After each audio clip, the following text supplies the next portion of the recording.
Hello and welcome to the Learning to Slay the Beast podcast, a resilience podcast where we talk about all the challenging things that we're working to overcome, like anxiety, health, and relationship issues. My name is Sarah.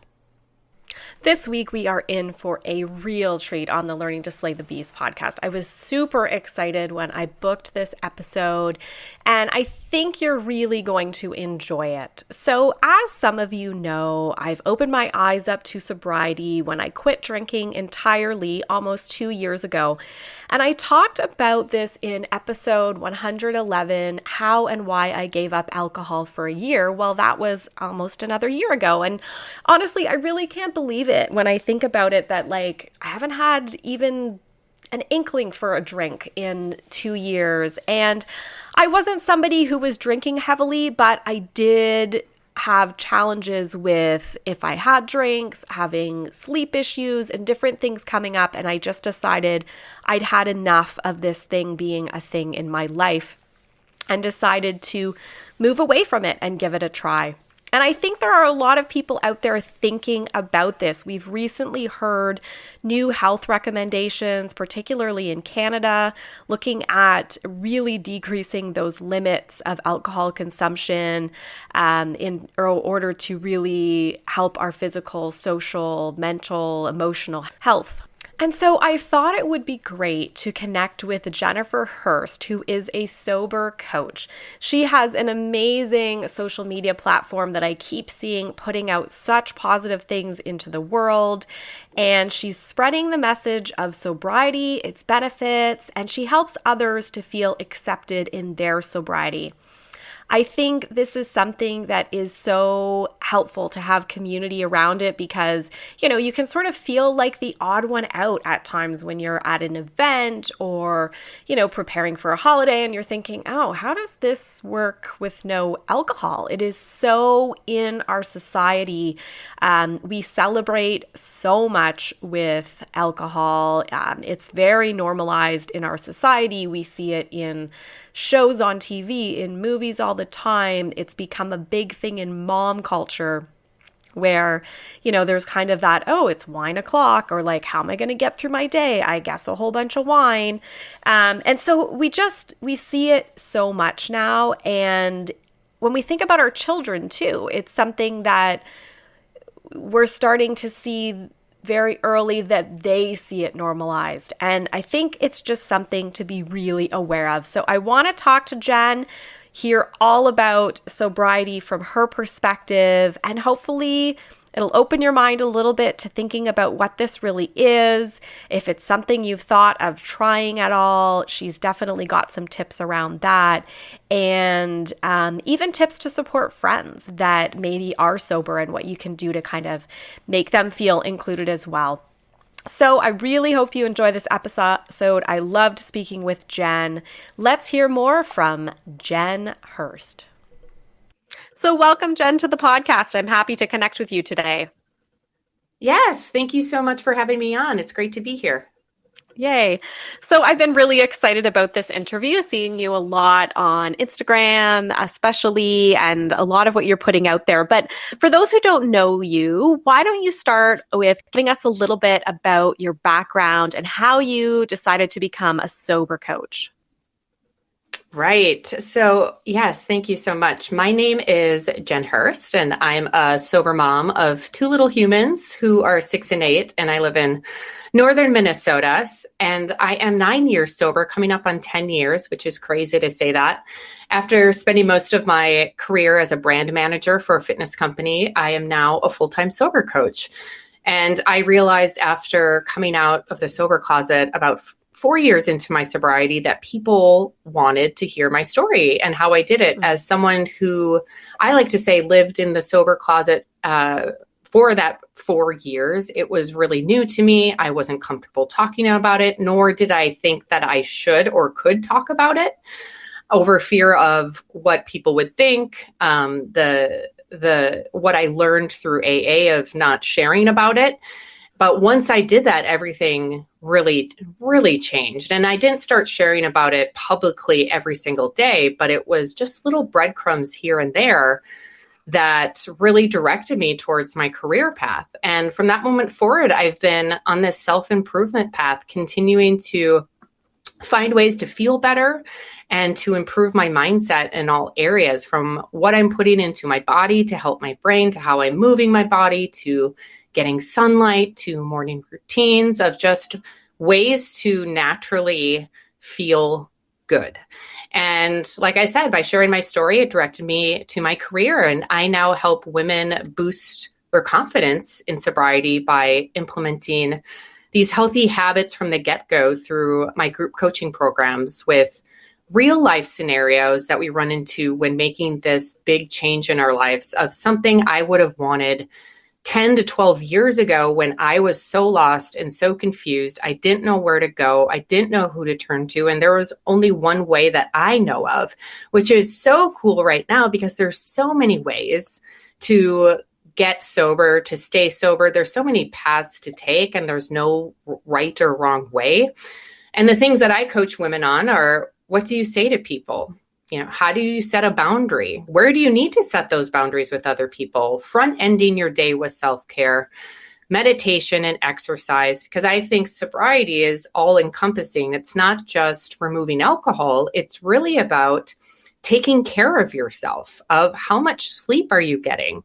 What are your relationships like? How much water are you drinking? What are you saying to yourself? Taking a look at the thoughts that you're thinking. So it's all of these things that kind of really help women to feel better. And I never knew that this would be my life path, but I thought back in 2018, I started as a Beachbody coach in 2017. And part of that was sharing your story. And I realized when I went to a Rachel Hollis conference called Rise, I think it was in 2018, I said, I think there's a different way that I can help women get sober. And I really want to make this a fun experience. I want women to want to get sober, not just something that's dreaded and really sad and something they have to do. I want to encourage women to want to do this for themselves, to feel better, to show up better. And how can I make this a really positive experience? And so that's really what I created. And it's amazing to see how much it's grown even in the past year, in the past few months, as more and more people are adopting and wanting this lifestyle, kind of asking themselves questions of, what am I using alcohol for? And is this serving me? And knowing that you don't need to be an alcoholic to quit drinking, it's now becoming more of a wellness conversation, which is really, really cool to see. Yeah, absolutely. That's great. I actually went to a Rachel Hollis Rise conference in 2020 in Canada. So you did? Yeah, so fun. But congratulations, 9 years. That's wonderful. And I wondered, what was the real inspiration 9 years ago? What kind of really put you on that, nope, something needs to change, and here's my journey. Here's what I'm going to do. Yeah, I can't say that it was really any one thing. It was a lot of little and big things that led up to really that decision to finally quit, because my drinking didn't start with, okay, I had a drink at 15 and I was addicted. It did not happen that way. I came from a really great family.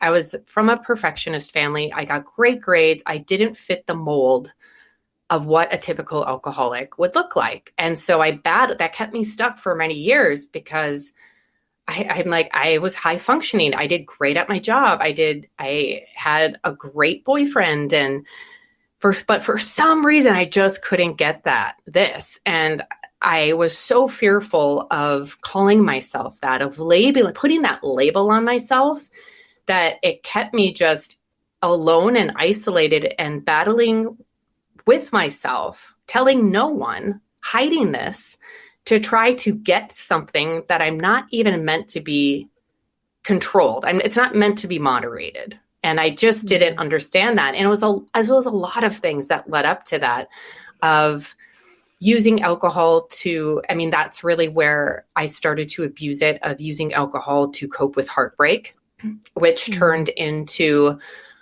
understanding and creating a seed within my brain that said, okay, so anytime life gets hard, I can just take that away with alcohol and I don't have to feel any pain anymore. And so as I went about life when I was 22, that's really where it happened. When I got that idea, I started, anytime life got hard, I would just drink. And anytime, and I'm a classic Enneagram 3, which means I'm an overachiever and I'm a workaholic coming from a perfectionist family. So I would take on more and more to prove to myself that I could do everything. And if I achieved, then people would love me. But the more I took on, the more I drank. And it was just this vicious cycle until it got to a point where I knew how I got there, but I was so stuck and I didn't know how to get out of it. And so it took many things. It was basically a 10-year progression. And I would like to, there's so many different spectrums of drinking. There's gray area drinking, there's sober curious, there's really heavy alcohol use. I would like to say my drinking was really heavy. I was one of the more severe cases because I tested it and I wanted to prove to people, and I really wanted to prove to myself that I didn't need help. And I could do this on my own, and I could get this, and I could perceive this image that I could do everything. And if people knew that about me, what would they think? And so it started, I was working full time. I was doing freelance full time. I'm a graphic designer. I was planning my wedding in 2010, and I just started drinking around the clock to cope with the stress. And so a day and a half or a couple days after my wedding, I just completely collapsed. And I like to show before and afters of my drinking because you wouldn't think that I had a problem because I was really, really good at hiding it. And I was really, really good at putting on a front. And so it was literally 2 days after my wedding where I just collapsed and I stopped hiding it. I started drinking around the clock. It's where that 1.5-year span, I entered my first inpatient. Well, I started with outpatient. I then went to inpatient twice. I went back to outpatient. I got a DWI, went to detox. And it was really in April 23rd of 2013 where my parents had put me into detox and I could feel my body failing. That I knew if I didn't get this, I was literally going to die. And it had gotten to that point where I was losing things because I always justified it as, well, I haven't done that yet, and then it was just, I started to lose things. I started to lose my car. I lost my job. And this girl who had it all together was now on the bridge of losing her marriage, on the bridge of being homeless. It was crazy how fast it progressed. And I really wanted to get sober when I entered treatment, but I just wasn't ready yet. I still had to do some field research to try to think I could moderate because your mind is a tricky little bastard sometimes. And it tries to make you think like you can control it, and that's why I say you got to really want it and you have to be ready. And it was in that detox where I blew a 0.38 and I just said, my God, I'm going to lose everything. And by that point, mentally, I was done. And I was stopped trying to fight it. And I didn't want to drink anymore. I wasn't trying to manage it or trying to hide it or trying to say one more time. I was just done. And I knew, like I said, if I continued, I didn't know how many days I had left. So that in itself was inspiration for me of if I don't do this, I don't know how many days I have left. And I knew that, and I really, really felt that. So maybe it was wanting to live and not wanting to really die anymore. And so sometimes people call it a spiritual awakening. And so I feel like I had that in detox where I was just done. And after that point, everything got so much easier. Not saying I didn't have a lot of things to clean up. I had so many things. I dug myself into a hole of court dates, house arrest. I had to get a lawyer. I didn't have a car. I started biking. I had to get a breathalyzer in my car. I didn't know if my husband and I were going to make it, but I knew nothing could make this, the only thing that would make this worse is if I drink. As long as I stay sober, I cannot make this any worse. And I just kept saying that to myself. I kept showing up, doing the next right thing. And I think one thing that really helped me was before I entered my last inpatient stay, after I made this decision, my husband and I, we were talking, but we were pretty silent because he didn't really know what to do with me because nothing was working. Mm-hmm. But I knew that this was the last time. And we took a drive through like this really nice neighborhood. And at that time we were in a townhouse. I really wanted children, but we weren't going to bring children into this world until I could get my crap together. Mm-hmm. And that just hurt me at the core. And we drove through this neighborhood after we went out to eat the day before I entered treatment. And I just saw our life, what our life could be like.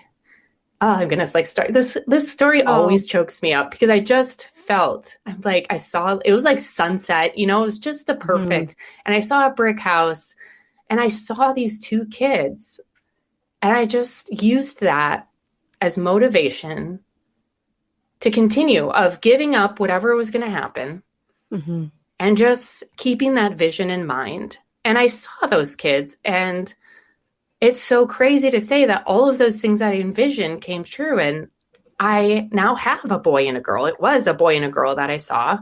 And so I like to say I got sober and they are my biggest inspiration, even though they don't know it yet. And they weren't born at that time, but they were my biggest inspiration to get sober. And I stay sober so I don't lose them. They're my constant reminder to keep on this path of what I would lose if I were to ever go back and think that I could moderate. So that was, I know that was a long-winded answer, but that was really, it was a lot of things over the span of 10 years that got me to that decision.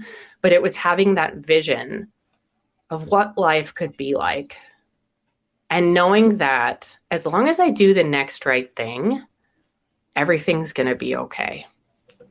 So, yeah, that makes a lot of sense. And I like that. It kind of pieces it into just little steps, right? Like just the next thing. Yeah. And I just need to stay sober and keep at it. That's great.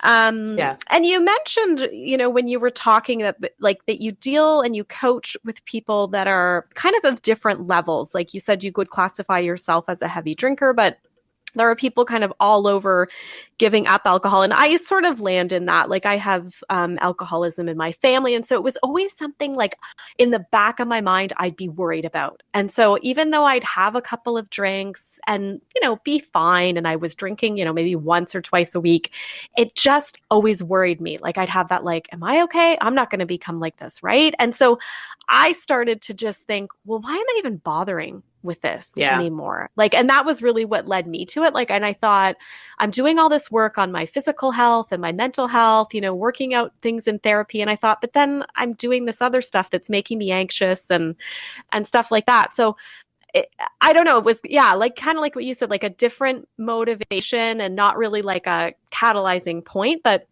I'm almost 2 years and I'm shocked that I don't miss it. I don't, even when I go out with people, I just think, no, I'm fine. I'll just be myself and, drink my lemonade or whatever I'm going to have. Yeah. And isn't it such a comfort to be yourself?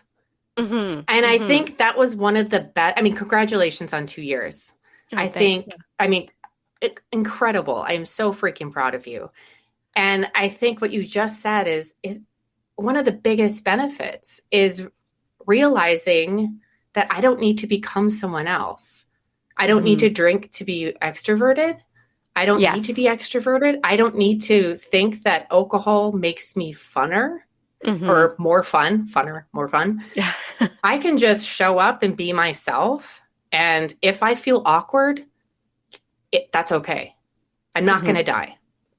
Yep. And I think that's one of the biggest benefits is learning to appreciate who I am and choosing more things that I truly enjoy and being around people who truly light me up and give me energy. And you really get to get really in tune with yourself in sobriety because we've kind of been fed this lie that we need this drug to have fun, to be lovable, for people to like us, to be included, to relax, celebrate.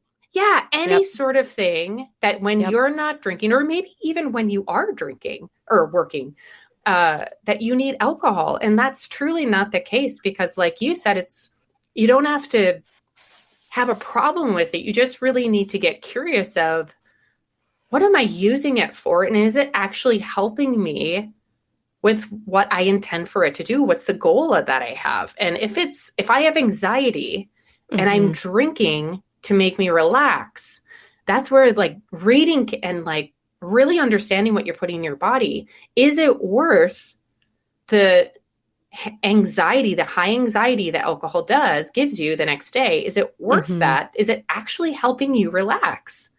Yeah. And so little did I know that. I had no idea that it was increasing my anxiety.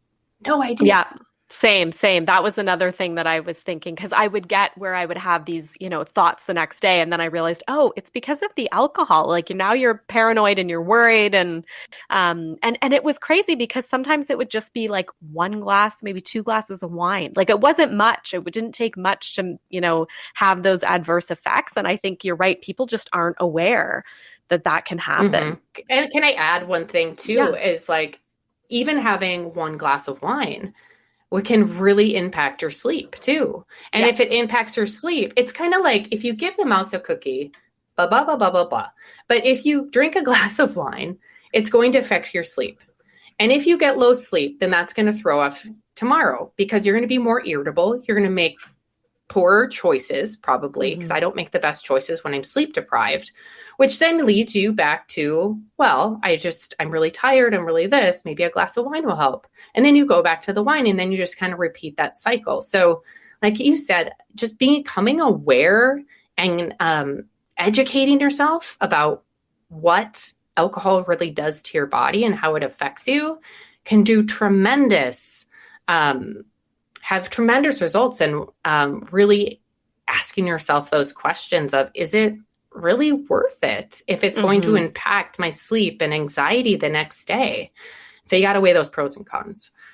Yeah, absolutely. And I found it really came clear to me, like with sort of that testing piece when I gave up caffeine, because I did that first. And then it was Wow. it really showed up that like, okay, those glasses of wine are making a real difference because, I was kind of more even. I wasn't in that cycle of like, have caffeine, have some wine to calm down. You know what I mean? And that back and forth. So yeah, that's a great tip. Like kind of get curious in terms of what it's doing. I wondered, so you touched a little bit on it right there, but like what are some of the physical and emotional and mental health benefits that you found either for yourself or working with clients that people might not be aware of in terms of being sober? Yeah. I mean, number one that we just talked about was the anxiety. I think, especially for women, anyone, I think everyone experienced anxiety in 2020 of the unknown, and that it can really impact anxiety and depression.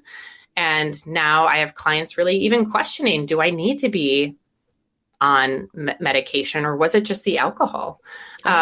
It can help. I mean, the physical, emotional, and health benefits of going sober, you're going to help to rebuild your brain because alcohol can shrink your brain and sobriety helps it. So it helps to build that white matter and that gray matter, as well as exercise can also help to rebuild your brain. And I think the most important thing for me is having a healthy brain. From now and into my elder years is just doing whatever I can to help to protect it. But really brighter skin. I've noticed I have clients always take a day 1 photo and a day 30, a day 60, and a day 90. And it's incredible how the inflammation has decreased. Their face is less puffy. Their eyes, I always see the biggest difference in their eyes. Their eyes are brighter. They like start to sparkle. They're clear. Their whites get whiter.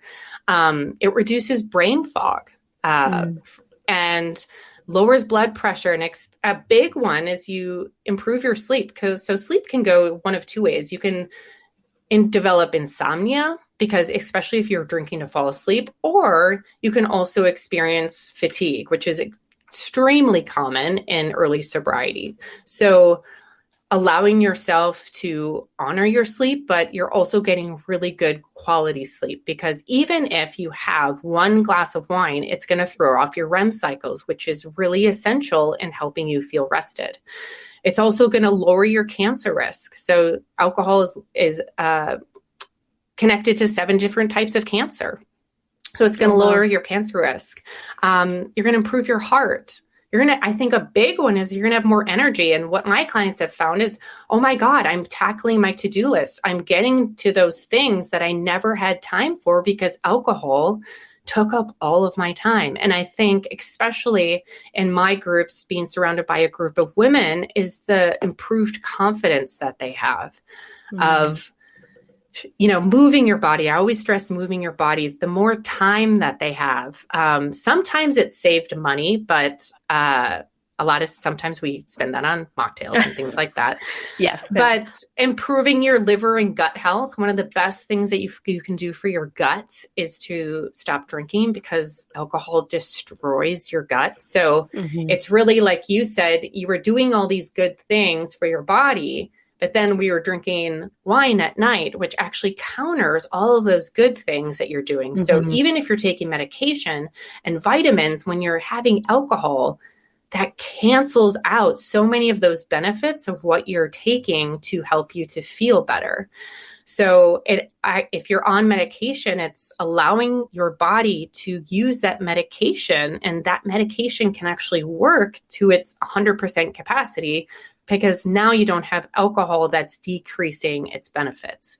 So there's so much benefits towards removing this one thing that can provide and ripple into so many other things. And I think for myself especially, is it improved my relationships. It saved my marriage. I found my purpose in life of helping other women get sober. And it's such a relief to know exactly what you did last night, and to not have, oh my gosh, what did I say? How much did I drink? What did I do? Trying to manage and control your alcohol consumption, how much mental space that takes up for you to manage that. Of when you truly release that, now you have the opportunity to focus on those things that truly bring you joy and those things that you really want to do. And so just so much more time, energy, and overall feeling better. Yeah. Yeah, absolutely. And I would add, like, just feeling more present as well. Like, because you're not, kind of inebriated and sort of unsure of what you did, like kind of going along with what you said, knowing what you did the night before and everything like that, but just knowing that, okay, I'm experiencing this and I'm as present as I can be, kind of thing. Yes, exactly. And that's a big one I hear in the groups as well, is being able to be present with their children, of enjoying reading a book with their kids and really not rushing, actually wanting to spend time with their kids and not rushing them to bed in order for them to go drink. So they're slowing down. And especially if you have young kids, but you only get a limited amount of time where they want you, and they want you to cuddle, and they want to spend time with you, and they think you're one of the coolest people on the planet. And so every single moment of when my daughter wants to cuddle, I just get to just sit there and close my eyes and just say, remember this. Really remember this, because I know it's not going to last forever. And I think there's so much joy in that, of being able to be the tooth fairy at night and not being passed out, being able to, if your child or if someone were sick in the middle of the night, you would be able to drive them somewhere. Of those, you don't really realize it's those things that you can be so freaking grateful for. So what I like to do on Saturdays, I call them Get To Saturdays. I was trying to switch the mindset of, instead of saying, turning FOMO into JOMO, of this fear of missing out, of I'm going to miss out on so much, I'm not going to be fun. Well, how can we turn that into joy of missing out? So I call them Get To Saturdays. So I always like to have something planned for a Saturday morning. And I say, before you put what you did Saturday morning, I want you to put in front of it, I get to. So what is it you get to do? And so for so many women, because I emphasize exercise a lot in my groups, I get to go outside for a 30-minute walk before my kids get up, or I get to enjoy a warm cup of coffee on my couch. I get to go to my son's basketball game and feel great. I get to do this. And so really having that mindset of, it's not really what you're missing out on, but what are you gaining by feeling good, by actually waking up and feeling rested over the weekend and not going into Monday trying to play catch up from the weekend festivities of now you're actually truly rested and recharged and ready to start another week. Yeah, oh, absolutely. I totally agree with that. And even when you were saying, what you get to do with young children, it is similar with teens. Like my son's 13, but now I know, like, if he's out somewhere or my daughter is at a sleepover, like if I have to go get them because there's a problem at 11 o'clock on a Saturday, it's fine. Like I won't have been drinking, and I can kind of trust that I'm more like available, I guess, I feel like. So yeah, that's a great one.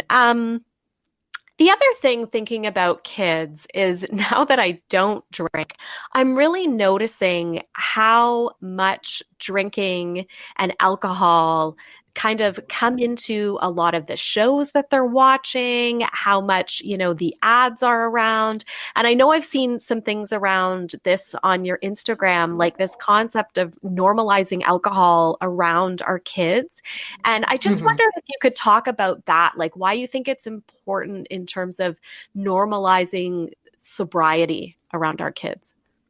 Yeah, this is such an important topic and something I've become more and more aware of, and just being able to pick it out of something that I didn't even notice before that now is becoming just radars in my mind of whenever I see it. We were just watching Ratatouille last week, and I said, oh my God, the amount of drinking and showing a guy enticing a man to get drunk to disclose more about the restaurant. And I said, and I'm watching my kids watch this. I was also watching my son, who loves football, who is, during the day at noon watching football, watching a Bud Light commercial come on and saying, it's fun or easy or enjoy the taste or something like that. And I'm watching him watch that.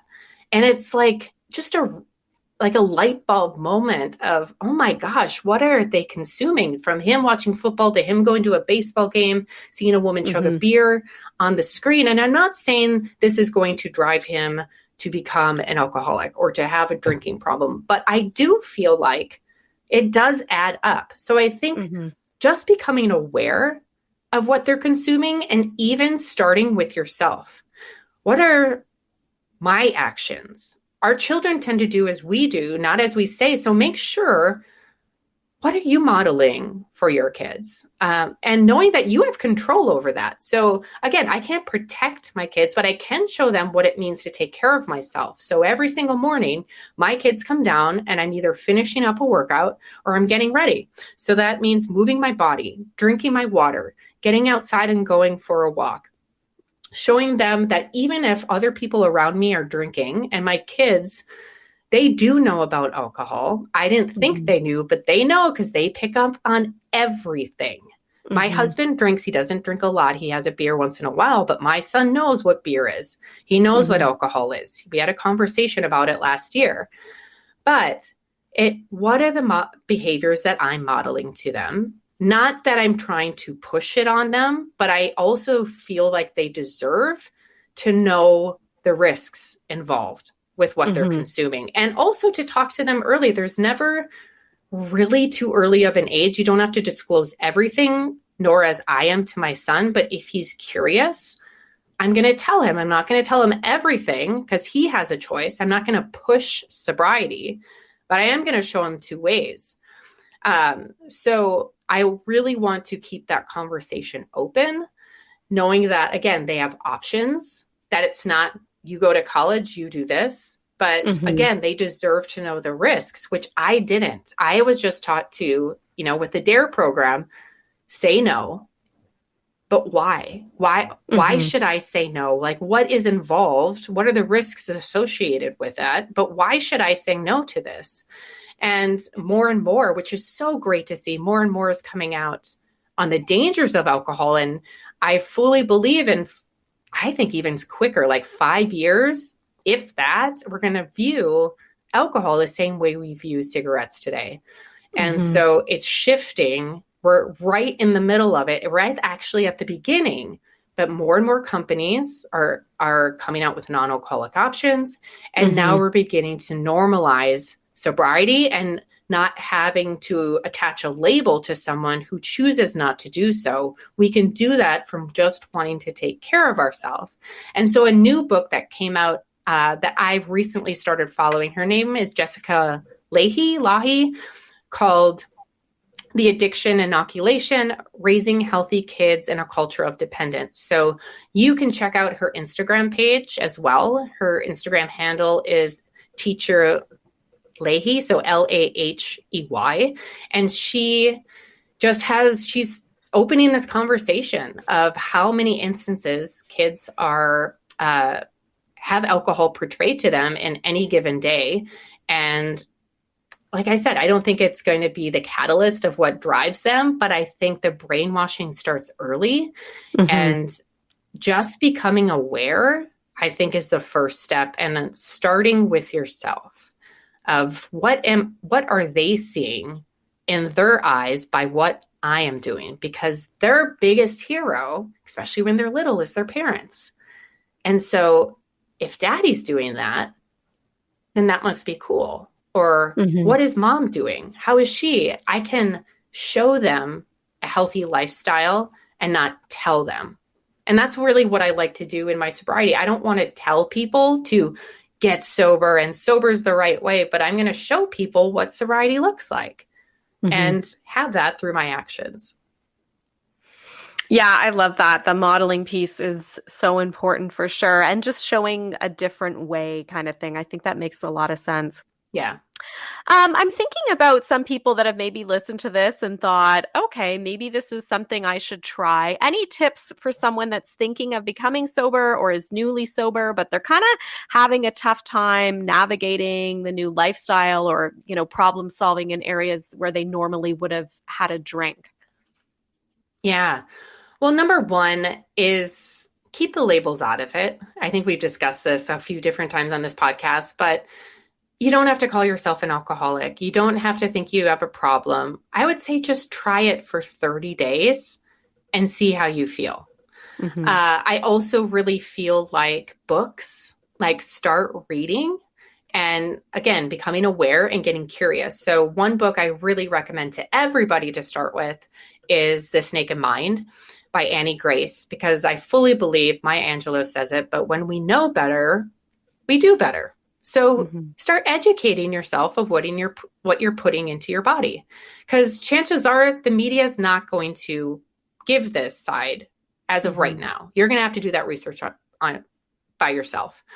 Number two is get in a community if you can. So there's great groups on Facebook, free groups. I have a free group on Facebook. There's so many. If you need recommendations, let me know. But my God, do not do this alone. And there is absolutely nothing wrong with you. And start getting curious. So we talked about it, but start asking yourself some questions, just like you did. Why do I drink? Is this really going to help? And how am I going to feel after? How do I feel after I drink? And is that really worth it? So just start asking yourself some questions. And one thing I really like to tell people is to start moving your body. Getting outside, getting some vitamin D and endorphins naturally is just really going to help you to feel better. And there's so many different options right now. So even if you are going out, there's so many different options right now with mocktails and things like that. So try replacing one of your glasses of wine with a mocktail or either a non-alcoholic option. But if you find that triggering, then don't do it. You can try some tea. You can try some sparkling water. You can try just plain water. There's so many different paths to either treating yourself or trying something new. So you got to be open to trying those new things. And just know that it's okay to feel uncomfortable. It's okay, especially if you're new at this. Mm-hmm. It's really taken me a long time to know that it's okay to be shy. It's okay to feel sad. And you don't need to fix Mm-hmm. what you're feeling. We don't need to fix feelings. You just either need to sit with them or else move the feeling through you through movement, through talking to someone in ways that are healthy, that are going to help you to feel better after and not before or during. So just know that no matter what you're feeling, you don't have to drink over it.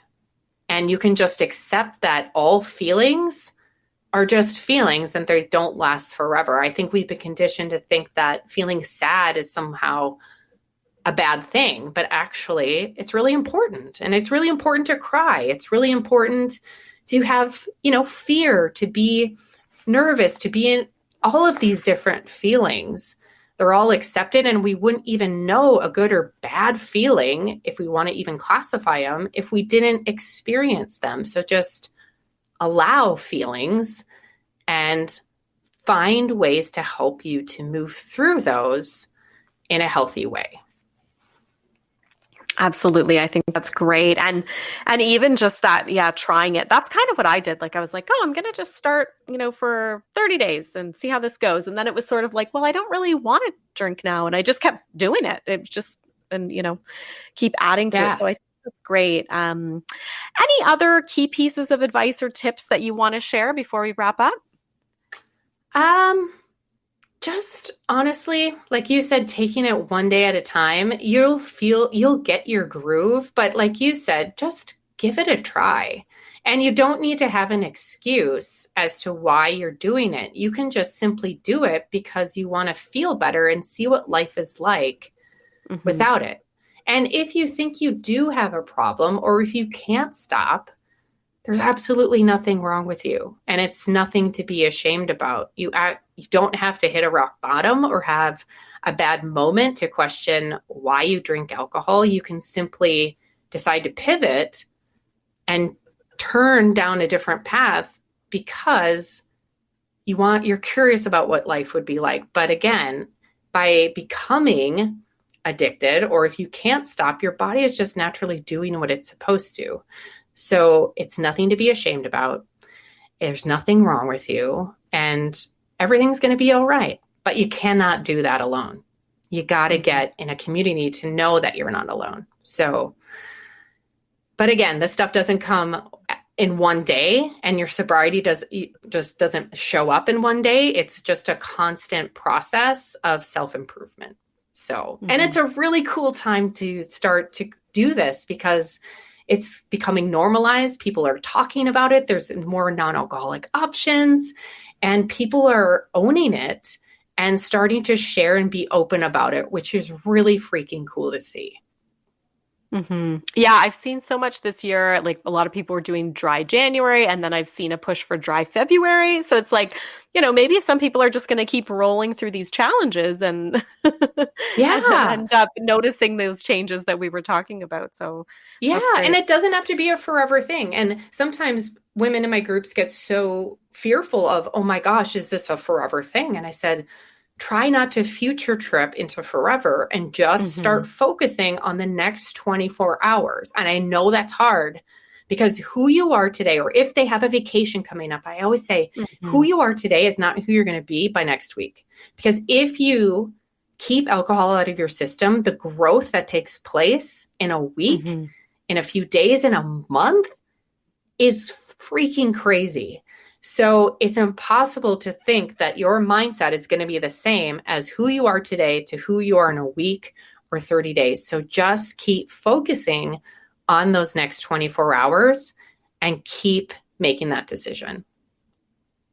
Yeah, that makes sense. I had the same thinking too. And then it was like, just, one day at a time. And I just went on a vacation, like an all-inclusive kind of thing. And that was one that I thought, well, that's going to be really weird and not drink, right? When everyone's kind of all you can drink while you're there. But I had no problem. I had my virgin daiquiris and like it was totally fine and fun. And yeah, it's amazing That how different it can be.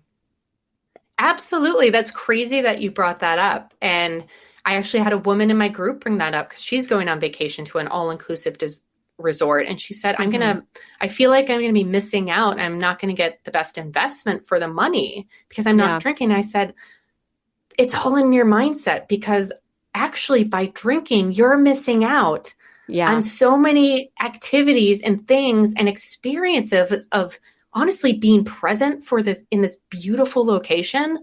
By drinking, it's taking you away from that and you're actually not fully there. So now you fully get to experience the vacation, actually feel rested and recharged. And I told her the same thing. I'm going to get virgin daiquiris, virgin margaritas, whatever, sign up for activities, go snorkeling or swimming with dolphins, all of those different things. It's just flipping that mindset because actually drinking is a waste of investment into that vacation. So when you're truly sober and present, now you're getting the most money's worth. No, I totally agree. And I wouldn't have thought that 2 years ago. So yeah, me either. I'm like, oh my God, I just even signed up for this for the free drinks, right? yeah, exactly. That's great. Well, I've appreciated this so much. How can listeners find out more about you? I know you mentioned a Facebook group. What is your social media and your online presence like? Yeah, so you can go to my website. It's joinlighthouse.sobriety.com to find out about upcoming groups and a little bit more about me. But I really like to hang out on Instagram. So my Instagram handle is Jen Lee Hirst, JenLeeHirst. And then you can check out, I do have a free Facebook group that's called Lighthouse Sobriety that you can also check out. We host free Tuesday meetings. They're usually speaker meetings. You don't have to have your video on. You can just sit there and listen. The most important part is that you're there. But it's just a community of women to share and have an outlet to a non-judgmental outlet to share about what you're going through and find those women who are also going through that same thing and who also get that. So all of that is on my website and in my Instagram page. That's wonderful. Well, thank you so much for your time. I'm hoping this will inspire people that are listening and maybe thinking about making a change and give them some good positive feedback on that. So thanks again for your time today. Yes, thank you so much. Thank you so much to Jennifer Hirst for being part of the podcast. I just loved this conversation. I felt like I could have talked about it nonstop. And it's just, like I said, so funny because I've never really been in this position. I disliked alcohol a lot growing up. It was something that I just saw as very negative. But then, as I hit the age of drinking, it became part of my culture and what I was doing. And now I'm really glad to be able to kind of set an example for my kids of what it can look like without drinking, that's an option too. And I don't want to do it in a preachy way because I know they'll eventually make their own decision. But I think at least to see oh, okay, well, you can be involved in events, you can do fun things, you can go to concerts, you can be out and not have to drink if that's not what you choose to do. So I think this conversation gives so many good options and also allows us to start to consider what our world maybe looks like without alcohol. And if you're someone that is struggling with alcohol, please reach out to Jen. Please reach out. She mentions different programs like AA. I know the medical profession can be helpful. If your workplace has an EAP program, there are tons of places to reach out to try to start to gain support and make change if that is the position that you need to be in. Again, thanks so much to Jen. If you want to connect with her, you can see her on Instagram at Jen Lee, Lee Hirst, Hirst.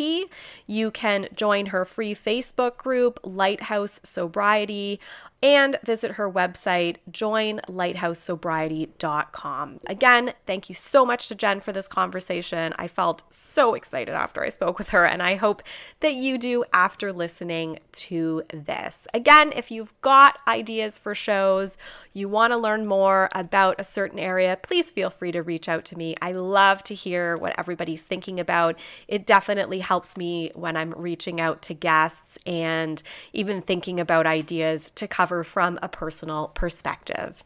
Thank you for listening and have a great week. Thank you for listening to the Learning to Slay the Beast podcast. Please keep in mind, this podcast is not intended to be medical or professional advice. If you'd like to hear more from me, you can follow me on social media, Instagram and TikTok at Sarah Lady Gluten, or Facebook, Sarah_gluten-free lady. You can also visit my website, which includes author information, speaking information, and more info on the podcast at www.se-german.com. If you like the podcast, please feel free to review the podcast on your favorite platform and also subscribe, because it means that it will show up for you every week on your favorite podcast platform. Also, we've just started to have the ability to support the podcast. You can find this link in my Instagram bio or visit Ko-fi, ko-fi.com/learning to slay the beasts. Thanks again for listening and have a great week.